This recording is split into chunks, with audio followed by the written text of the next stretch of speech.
정치 오늘 시작합니다. 신인규 전 국민의힘 상근 부대변인, 한민수 전 민주당 선대위 공보부단장 나오셨습니다. 두 분 어서 오십시오. 안녕하세요. 안녕하십니까. 자, 윤석열 대통령이 낸시 펠로시 미국 하원 의장과 면담 대신에 전화 통화를 가졌습니다. 대통령실은 이제 국익을 고려한 결정이었다 이렇게 설명을 했습니다만 여야의 반응을 보면은 패싱 당했다, 아니면은 잘했다, 다양한 반응들이 나오더라고요. 먼저 이 사안 어떻게 보고 계신지 좀 들어보겠습니다. 저 개인적으로는 그 대통령이 40분간 전화 통화를 할 거면 근접해 있었더라고도 거리도 그 독자들이나 네티즌 얘기 보니까 10분 거리라는 얘기도 있고 15분인데 40분 그렇게 통화할 거면 저는 만나시는 게 낫지 않았을까 싶습니다. 전 대통령실이 국익을 결정했다는 게 아마 중국을 얘기하는, 특히 대만을 낸시 펠로시 의장이 들렸기 때문에 그런 것 같은데요. 저는 제가 보수는 아닙니다만 선뜻 이해는 잘 안 돼요. 일관성이 좀, 출범한 지 얼마 된 정부라고 일관성이 좀 있어야 된다고 생각을 합니다. 만약에 중국 어떤 그런 입장을 생각했다면은 지난달인가요? 나토에 그렇게 갈 일이 아니죠. 나토가 무슨 결정들 했는지 우리가 다 알고 있지 않습니까? 사실상의 서방 국가들이 모여가지고 중국에 대한 어떤 봉쇄 정책을 논의하고 그러지 않았겠습니까?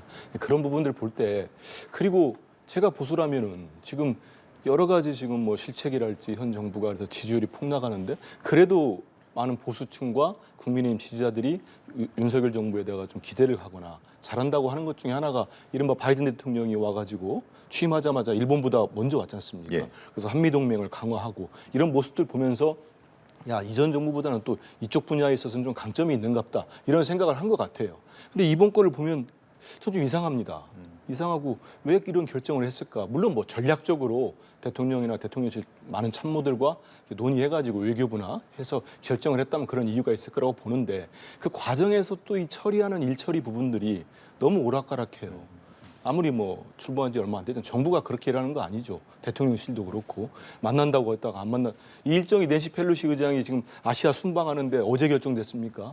다른 나라 다 돌았지 않습니까? 그래서 거기에다가 이제 하나만 덧붙인다면 참 보기에 따라서 다를 수 있겠습니다만은 대통령께서 그 시간에 또 연극을 보시고 또 회식하는 자리에 또 술병도 찍힌 사진까지 있더라고요. 그래서 그런 거 보면 다수의 우리 국민들이 좀 이번 결정은 좀 아쉬움이 있지 않겠나 이런 판단을 하지 않을까 싶습니다. 대통령실 말씀을 해주셨는데 당초에는 휴가 때문에 만나지 않는다고 했다가 조율 중이라고 했다가 최종적으로 안 된다고 했다가 이게 오락가락한 것에 대한 비판들도 많더라고요.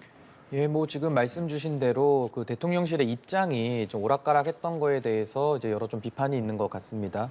지금 낸시 펠로시 하원 의장 같은 경우에는 미국에서 상당히 좀 영향력이 있습니다. 이제 예. 권력 승계로도 보면 3위고 이제 사실상의 권력은 2위의 위치를 차지하는데 사실은 이제 미국에서 이런 고위급 인사가 온다고 하면은 그 좀 이렇게 환대를 하면서 이제 의전을 좀 갖춰주는 것이 저는 좋았지 않겠나 이렇게 생각을 합니다.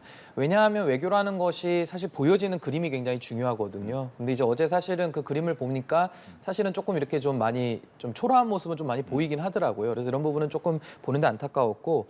사실은 이제 그 중국과 대만과의 그런 갈등 속에서 이번에 대만을 거쳐서 오다 보니까 이제 여러 가지 중국 눈치 보기 아니냐 이런 얘기들이 있는데 사실은 지금 여야가 좀 입장이 뒤바뀐 면도 좀 있습니다. 예. 오히려 여당에서는 더 만났어야 된다는 입장도 있고 또 야당에서는 또 모처럼 대통령에 대한 칭찬을 하는 그런 입장도 좀 나오고 있었는데요. 저는 이유가 어찌됐든 간에 저는 사실 오히려 안 만나는 거를 결정을 했다라고 한다면은 그러면 오히려 더더욱 저는 의전이나 이런 부분에는 좀 신경을 써서 공항에 가서는 좀 이렇게 환대하는 그런 모습들을 좀 보여줬으면 좋았을 것 같은데 사실 그런 부분 좀 많이 아쉽고요. 그런 부분에도 불구하고 어쨌든 한미 관계가 좀 더 돈독하게 돼야 된다라는 그런 국민들의 뜻을 받들어서 이제 앞으로 향후 한미 관계 좀 더 신경 써야 되지 않을까 이렇게 봅니다. 지금 의전 얘기해 주셨는데 지금 그 대통령실이랑 외교부 설명을 보면은 의회 인사기 때문에 국회가 하는 것이 맞고 그리고 미국 측에서 너무 밤늦게 오기 때문에 안 나와도 된다. 사양을 해서 나가지 않은 것으로 알고 있다. 이런 식으로 얘기를 했어요. 근데 한 일부 보도는 미국 대사관 발로 이제 펠로시에 불쾌했다라는 보도도 나왔고 또 미국 대사관에서 입장을 낸 게 지금 외교부와 협의를 했다. 이렇게 또 얘기를 했거든요. 이거 어떻게 읽어야 됩니까? 이거? 근데 일단은 그 사진을 봐도요. 조금 많이 좀 초라해 보이는 상황 속에서 왔기 때문에 사실 미국 입장에서는 좀 불쾌했을 수도 있다고 저는 생각은 충분히 합니다. 다만 이번에 그 방한한 목적 자체가 이제 국회의장을 만나는 네. 것으로 왔기 때문에 의회에서 이걸 주관해야 된다라는 지금 그런 생각들이 많이 있는데 사실은 이유가 어찌됐든 간에 국회에서는 사실 그 공보수석이 입장을 밝혔습니다. 사전에 협의를 다 미국과 했다라고 한다고는 하는데 결국 우리나라 대한민국의 국격의 문제 아니겠습니까? 결국은 지금은 국회와 대통령실 간의 그런 책임 공방의 모습이 보이는 것 자체가 사실은 좀 국민들 보시기에는 좋지 않다, 저는 이렇게 보여집니다. 저는 뭐 제가 취재를 좀 하고 왔습니다. 네. 직전에 이제 국회에 저도 공부수석을 했기 때문에 취재를 했어요. 이거 어떻게 되는 건지. 근데 제가 알아보니까 보통 이제 저도 국회 있을 때 그렇고 이제 보통 의장단이랄지 우리 의장단이랄지 아니면 뭐 친선협회가 많이 있지 않습니까? 네. 의원들 하시는 그 친선협회 초청으로 오게 되면은 국회 경내를 떠나서도 공항까지 영접을 가는 경우가 있습니다. 근데 이번 경우는 좀 다르다고 봐야 되겠죠, 사안을. 뭐 그렇게 따지면 대만을 갔을 때 낸시 펠로시 의장 갔을 때 그쪽에 외교부장이 나오지 않았습니까? 그래서 제가 확인한 거로는 우리 쪽 이제 주한 미 대사관 쪽하고 우리 이제 국회 사무처하고 협의를 했습니다. 그래서 의전을 어떻게 할 거냐 했는데 그쪽이 요청한 거는 이 경내에서 국회 여의도 경내죠. 경내 부분만 좀 의전을 신경 써 달라. 뭐 합의된 거는 맞는 것 같습니다. 근데 저는 그걸 떠나서 좀 더 우리 신 변호사님도 말씀했지만 이렇게 미국의 유력한 분이고 이미 일정이 알려졌고 하면은 설사 미국 측에서 늦으니까 오지 말라고 하더라도 외교부 장관 정도는 가서 영접을 하는 게 참 맞지 않나 생각을 들고요. 그 다음에 뭐 이렇게 그 뭐 너무 박대하는 뭐 모르겠습니다. 뭐 보도가 맞는지는 모르겠습니다만은 이런 모습들이 낸시 펠로시 의장 하면은 트럼프 전직 대통령 때 연설한 다음에 뒤에서 원고까지 찢어버리는 결단 있는 분 아닙니까? 혹시라도 마음에 좀 담아두지 않을까 하는 생각이 들고 이런 논란이 생기면은 일부에서는 뭐 전임 정권 비교하는데 저는 그런 생각 좀 해봤습니다. 만약에 문재인 대통령께서 미국의 이런 권력설, 승계설 2위에 내신 분이 왔는데 휴가 가가지고 영국 보러 갔다가 아니면 안 만나셨다가 하면은 얼마나 많은 비난을 했을까. 그래서 이번 기회를 삼아서 저는 이제 더 이상 뭐 양쪽에 여야 나눠서 싸움하지 말고요. 이게 조금 우리가 결례를 할지 아니면 또 우리 국익을 볼 때 진짜 어떤 게 맞는가를 좀 잘 보고 그 과정에서 참모들은 좀 사진도 좀 골라서 좀 이렇게 좀 릴리스할 필요 있지 않나 이런 생각도 듭니다. 제가 보면 민망할 정도로 이렇게 대통령한테 이렇게 꾸중 듣듯이 앉아 있는 사진에 술병 나오는 사진 이런 거는 국민들이 그 사진 보고 좋아할 국민이 몇 명 되겠습니까? 그거는 뭐 대통령실에서 자공한 사진은 아닌 것으로 좀 알고 있긴 합니다만 어쨌든 네. 국민의힘 얘기도 한번 해보겠습니다. 비대위 체제로 전환의 이제 속도를 내고 있는데 내부 반발들은 계속해서 나오는 것 같습니다. 특히나 이제 그 조혜진 의원, 하태경 의원이 이준석 대표가 이제 그 당원권 정지 징계가 끝나고도 돌아올 수 있는 그런 당원 당규 개정안을 이제 발표를 했단 말이죠. 이게 내일 상임 정국위가 열리는데 이 안이 통과가 될까요? 우선은 지금 이제 상임정국위원회라는 것이 이렇게 좀 생소하실 수 있는데요. 이제 결국은 당원 당규를 바꾸기 위해서는 상임정국위원회 그리고 전국위원회 이런 식으로 절차를 밟아가야 되는 것이라고 보시면 되고 사실 저는 조혜진 의원과 하태경 의원께서 상당히 전 합리적인 분들로 알려져 있기 때문에 지금 저 두 분의 저런 충정을 저는 충분히 이해할 수 있다고 생각을 합니다. 왜냐하면 소위 말하는 윤핵관 그룹과 또 이준석 대표 간의 지금 상당한 그 다툼의 양상으로 좀 국민들 보고 계시기 때문에 지금 저 두 분께서는 합리적인 위치에서 양자를 좀 절충하기 위한 나름의 타협책을 마련하는 거 아니냐 이렇게 평가를 하고요. 저는 그럼에도 불구하고 공당이기 때문에 저는 원칙을 지켜야 된다 저는 이렇게 생각합니다. 그래서 저는 지금 비대위로 전환하면서 현 지도부를 무너뜨리려고 하는 저런 시도들에 대해서는 이것이 어떤 절충안을 가지고서 해결할 수 있는 부분이 저는 아니라고 보고요. 저는 지금이라도 그 어떻게 보면 무리하게 밀어붙이는 지도부와의 시도를 저는 멈춰야 된다고 봅니다. 그래서 당원 개정안에 대해서는 제가 한 말씀 드리자면은 직무대행이라는 것을 비상대책위원장을 임명할 수 있는데 끼워넣는 것이거든요.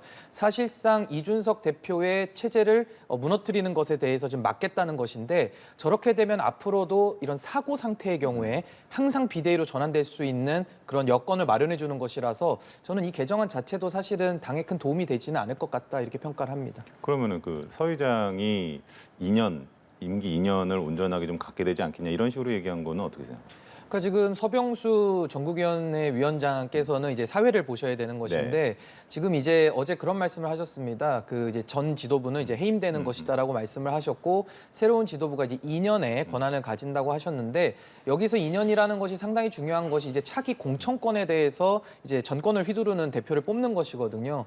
저는 뭐 여러 가지 지금 논의들이 나오는데 지금 정당의 위기가 사실은 이준석 대표로부터 출발한 것이 아니라 다른 데에 지금 원인이 있는데 지금 이준석 대표 체제만 무너뜨리면은 모든 것이 해결될 수 있다라는 이제 그런 생각이 좀 강하신 것 같아요. 그래서 저는 좀 진단이 잘못됐다는 생각이 좀 들고 사실은 그런 여러 가지 대표에 대한 해임 이런 것들은 지금 당원 당규에 나오지 않는 개념들이거든요. 그래서 이런 부분에 대해서는 이준석 대표 측에서 반발하는 데에는 명분이 있다. 저는 이렇게 평가합니다. 그 이준석 대표가 윤석열 대통령까지 좀 네. 그 과거 발언까지 소환하면서 비판의 수위를 굉장히 좀 높이고 있는데 이게 법적 대응에 앞선 좀 여론전 수순이다 좀 이렇게 읽어야 되겠습니까? 어떻게 읽어요? 그런 것 같습니다. 그리고 좀 전에 뭐 국민의힘 상황이기 때문에 제가 뭐 이렇게 판단하기 그렇습니다만은 보면은 이미 뭐 저기 하태경 의원과 조혜진 의원의 이제 뭐 당헌 개정안은 저는 뭐 통과되긴 쉽지 않다고 봅니다. 왜냐하면 이게 사실 그동안에 이제 이준석 대표에 대한 윤석열 대통령의 생각들이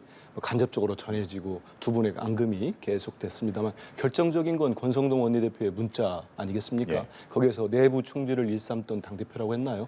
이걸로 해서 저는 이준석 대표나 이준석 대표를 좋아하고 지지하시는 분들의 마음은 이미 결정이 됐다고 봅니다. 대통령의 생각이 그렇게 문자화된 거 아닙니까? 그 다음에도 저는 그 다음도 문제라고 생각을 합니다. 왜냐하면 그 말을 한 사람은 물론 그 문자가 공개되게 한 뭐 책임은 권성동 직무대행 겸 원내대표에게 있겠지만은 그 말을 한 사람은 권 대표가 아니에요. 대통령이 하신 얘기입니다. 근데 결국 어떻게 됐습니까? 지금은 권 대표가 직무대행을 놓고 당을 비대위로 대통령실에 의견이 전달됐어요. 보도에 따르면 전달돼서 신속하게 전환되고 있는 거 아니겠습니까? 이 얘기는 이른바 친윤계라고 할까? 그리고 대통령실이나 이미 여권의 핵심부에서는 이준석 대표는 같이 가지 않겠다는 생각이 확고해졌다고 보입니다. 이런 상황에서 이제 이 대표가 취할 수 있는 방법, 이 대표가 지지하시는 분들 취할 수 있는 방법은 뭐 섣부릅니다만은 저는 뭐 비대위로 전환되면은 사실상 어제 서병수 의원이 얘기했듯이 이제 임기 2년 후 해임된다고 하지 않았습니까? 그러면 가처분 신청이랄까 이런 소송전도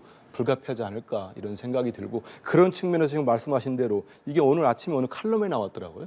박민영 대변인의 그 어떤 당시에 네. 윤석열 대통령이 그랬지 않습니까? 전 정권의 지명동 장관 중에 뭐 훌륭한 사람 봤나? 저도 깜짝 놀랐습니다. 본인도 장관급 검찰총장 했지 않습니까? 전 정부에서. 근데 이건 부적절하거든요. 근데 여기에 대해서 당 대변인 분노했는데, 아니 비판했는데 이걸 윤 대통령이 분노했고 이게 이번 문제의 시발이다. 이거는 이제 이 대표가 다시 이제 비판한 거 아니겠습니까?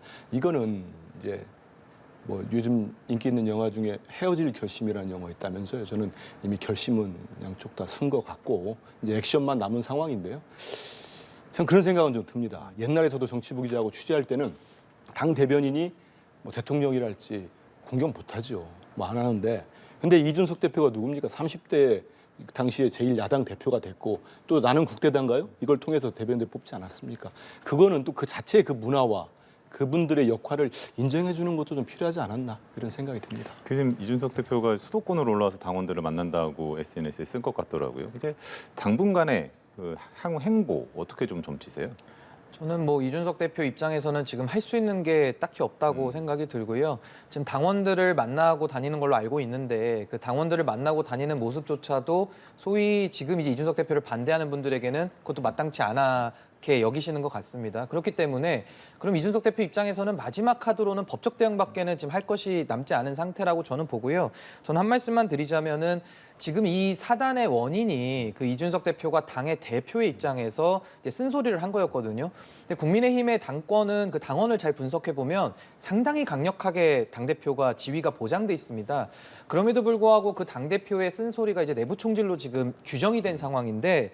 앞으로 저는 그렇게 민주적 정당성을 가지고 강한 당권을 가진 당대표조차도 쓴소리가 내부 총질로 여겨져서 좀 축출을 당하는 상황이라면은 이번에 새로 임명되는 비대위원장은 임명된 분이거든요. 이분 저는 쓴소리 못한다고 봅니다. 그래서 이런 부분은 상당히 안타깝고 새로운 전대에서 새로운 대표를 뽑더라도 이준석 대표를 이렇게 축출하는 방식이 일반화된다고 한다면은 앞으로 다음 당 대표도 이 위기를 또 면하기 어려울 것이다. 저는 이렇게 좀 비관적으로 예측을 합니다. 자기 이제 그 지도부도 대통령실을 향해서 뭐 그 충원이라든지 쓴소리라든지 하기 어려울 것이다 이렇게 좀 전망해 주셨고 민주당 얘기로 한번 해보겠습니다. 그 경찰이 이재명 의원의 배우자죠 김혜경 씨의 법인카드 의혹을 제기한 공익신고자를 조사를 했고 그러다 보니까 이제 김혜경 씨 이제 소환 조사도 임박했다 이런 전망들도 나오고 있습니다. 그러니까 이 의원은 오늘 그런 얘기를 했습니다. 모든 방향에서 최대치의 공격이 이루어지고 있다. 이번 사법 리스크 어떻게 봐야 되겠습니까? 그러면서 이제 뒷부분에 이재명 의원이 많이 지친다 이런 표현도 했죠. 약간 감정을 드러내신 부분이라고 봅니다. 이게 어떤 자리였냐면요. 이제 지금 전당대회가 하고 있지 않습니까? 그래서 각 후보들이 지역 내려가서 당원과 지지자들과 이렇게 토크 콘서트 뭐 이렇게 뭐 간담회를 합니다. 거기서 한 당원이 이제 이재명 후보 때문에 내가 정치를 알게 됐고 당신의 모든 정치 역경을 사랑하게 됐다 이런 표현들 감정적으로 하면서 되게 좀 이렇게 그런 얘기를 해줬어요. 그러니까 후보 입장에서도 이재명 의원 입장에서 그 얘기를 듣고 약간 감정이 나타나는 것 같습니다. 그런데 지금 이루어지는 이런 수사들 말씀하신 대로 저는 김혜경 씨도 뭐 소환 조사 하지 않겠습니까? 물론 뭐 김건희 여사 같은 경우는 다르게 지금 됐습니다만 그래서 말씀드리고 싶은 게 이렇게 표현을 하고 직전에 이제 기자간담회에서는 어떤 정치 탄압이라는 말씀도 했지 않습니까? 모든 수사는 저는 그렇게 봅니다. 저도 기자 생활을 오래 하면서 성공한 수사는 결과가 나왔을 때 국민들이 납득을 해야 됩니다. 근데 대선이 끝나자마자 저는 역대 정치부 기자면서도 끝나자마자 본인과 그렇게 치열하게 이렇게 경쟁했던 대선 후보와 그 모든 사람들 들어다 보니까 뭐 장남 같은 경우도 그 소환 조사한다는 보도까지 나오고 있어요. 뭐 일가족을 모두 지금 탈탈 털고 있는 건데 이렇게까지 하는 것들을 우리 국민들이 어떻게 볼 것인가? 물론 범죄 혐의가 있고 죄가 있으면 당연히 해야 되는 건 맞습니다. 그러면은 수사 제가 말씀드린 대로 성공한 수사가 되려면 국민들 볼 때 수사의 공정성과 형평성이 있어야 됩니다. 근데 뭐 이런 예를 들기는 좀 그렇습니다만 김건희 여사 같은 경우 도이치모터스 수사할 때 서면 조사 받은 거 아닙니까? 2달 동안 아무 얘기 안 타가 그러고 말았습니다. 서면 조사 결과도 나오지 않았습니다. 근데 이재명 의원 관련된 수사 얘기는 수시로 나와요. 경찰이 언제까지 내오겠다. 발표까지 합니다. 그 시점까지. 아니 수사 끝나면 발표하면 됩니다. 왜 그걸 공개해가지고 정치적으로 또 이용되고 악용되게 합니까? 제가 하나만 더 뭐 예는 안 맞겠습니다. 만약에 김혜경 씨가 최근에 국민대 논문 표절처럼 46% 뭐 50% 가까이 표절했는데 그 김혜경 씨가 논문을 냈는데 이거 표절 아니다고 했으면 고발했을 겁니다. 그러면 국민의힘에서 고발한 내용, 국민의힘 윤석열 정부의 검경이 어떤 수사를 하겠습니까? 그래서 수사는 공평하고 형평성이 맞아야 된다 이런 생각을 합니다. 얘기 좀 들어볼까요? 저는 그 이재명 후보가 항상 그 조사를 지금 많이 받고 있는데 이재명 후보 측에 관련된 분들이 지금 다들 지금 스스로 목숨을 끊고 계십니다. 이번에도 한 분이 지금 스스로 목숨을 끊어서 참 비극적인 일이 발생이 됐는데 여기에 대해서도 전혀 모른다 이렇게 얘기를 했다가 또 나중에 또 밝혀지는 것들은 뭐 배우자의 수행 기사였다 뭐 이런 식이거든요. 그래서 이걸 다 국민들이 지금 보고 계시고요. 저는 이재명 후보가 항상 나는 과거에 탈탈 털렸다 이렇게 얘기를 하시는데 뭐 과거에 수사 받았던 것도 저는 알고 있습니다만은 지금 나오는 대장동이라든지 배우자의 법인카드, 뭐 변호사비 대납 의혹 이거 아직 수사를 전혀 안 했거든요. 문재인 정부가 이거 수사 안 해가지고 사실 정권을 내놓은 거 아니겠습니까? 그래서 저는 수사 다 했기 때문에 본인이 떳떳하다라는 것은 과거에 자신의 다른 범죄 혐의에 대해서는 그 말이 통할지 모르겠지만 지금 나오는 의혹에 대해서는 아직 수사가 시작조차 안 했다라는 것을 밝히고 싶고요. 저는 이 배우자 논란에 대해서는 이거 간단한 겁니다. 뭐 초밥 10인분, 제수용품 뭐 여러 가지 나오는데 그것도 중요하지만은요. 여기서의 핵심은 자신의 배우자에게 공적인 일을 해야 되는 배모 씨를 11년 동안 그 기한한 문서가 하나도 없다 그래요. 그 공적인 일을 해야 될 국민의 세금으로 임용되는 공무원의 지위를 임명을 해가지고 자기 배우자의 개인 비서로 쓴 겁니다. 이것은 이재명 후보 개인의 직권남용 범죄에 해당이 되는 것이기 때문에 분명하게 명백한 이런 범죄 혐의가 있는데 이거 수사하는 것을 정치보복이라고 하신다면은 그럼 이재명 후보 자체는 성역이 되는 것이죠. 그거는 전혀 국민들이 용납할 수 없을 거라고 생각합니다. 30초 정도 좀 얘기 들어보고 마무리를 할까요? 뭐 범죄 혐의가 있고 지금 이미 더 수사는 진행되고 있지 않습니까? 그리고 지금 뭐 그런 게 있습니다. 저는 사법 리스크라는 말에 동일하지 않습니다. 왜냐하면 아까 전 말씀드렸습니다만은 지금 국민의힘이나 아니면 국민의힘 관련된 단체나 이런 분들이 고발을 합니다. 본인들이 이건 의혹이다 하고 고발을 하고 지금 윤석열 정부의 검찰과 경찰이 정말 전방위로 뭐 법인카드 같은 부분은 129군데에 압수수색을 했다는 거 아니겠습니까?